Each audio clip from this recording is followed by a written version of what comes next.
আর্জেন্টিনার খেলোয়াড় তোর প্রিয় হলো কেমনে বেঈমান? এই মুসলমানের বাচ্চা বল বেটা, এখন দাঁড়ায় বল বেটা।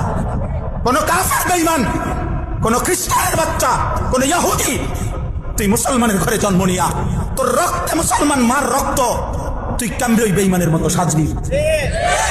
এই বেহায়া বল বেহায়া, তোদের যাদের চুল এরকম বল বেটা, এখন দাঁড়া। ওই বেঈমান তোর পছন্দ হলো কেন? তোর রক্ত ইসলাম নাই বেটা, তোর মা মুসলমান না, তোর বাপ মুসলমান না বেটা, তোর দাদা দাদি মুসলমান না, ওরা সব বোকা, তুই চালাক হয়ে গেছ বেটা, তুমি পণ্ডিত হয়ে গেছ। কোন বেঈমানের অংশগ্রহণ করলাম? কেন সাজলা বেঈমানের মতো? তোমার নবী নাই, তোমার রাসূল নাই, তোমার আল্লাহ নাই, তোমার নবী সাল্লাল্লাহু আলাইহি সাল্লাম চুল রাখে নাই? কথা বলে না কেন? আল্লাহর নবীর চুল ছিল কিনা? নবীজির চুল মোবারক ছিল কিনা? তিনি চুল রাখতেন কিনা? তো তিনি কেমনে সাজলেন? এটা আমার পছন্দ হয় না কেন? নবীর সাহাবী সোয়া লাখের চাইতে বেশি সাহাবী, লক্ষের চাইতে, ওনাদের চুল ছিল না মাথায়?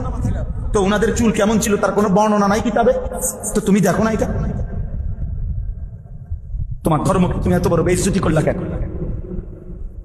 তোমার রাসূলকে তুমি এত বড় বেইজ্জতি করলা কেন? এটা কোনো ইনসাফ হইতে পারে? দিন রাত মুসলমানের ঘরে জন্ম নিয়ে মুসলিম হয়ে চুলের উপরে সারাদিন ফ্যাশন, এটা বুঝি একটা কথা হলো? আমার ভাই বল, এটা বুঝি একটা কথা হলো? তোমার বুঝি আল্লাহ বানাইছে শুধু এই সারাক্ষণ চুল এটার ফ্যাশন করবা, বিভিন্ন মডেলে চুল কাটবা, এই নিয়ে ব্যস্ত থাকবে? এত ফালতু কাজে আল্লাহ মুসলমানকে বানাইছে?